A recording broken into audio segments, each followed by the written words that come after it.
What up, sledheads? Out here riding, Traverse City, Michigan right now.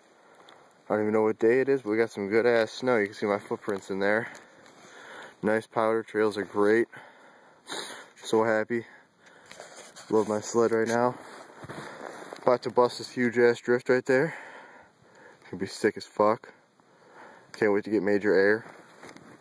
Just want to do a little update. Riding season's officially started. Trails are great. Actually, the trails are right over there. You can see the snow on the trees and shit. Super good. I've been out riding around, just tearing it up, you know what I'm saying? Got about 200 miles so far. Got 2 more days left up here, so I'll get an update. But I'm gonna make a video of my can actually. I'm gonna set my phone in a tree here in a second, bust the drift, see how it sounds. So hold up.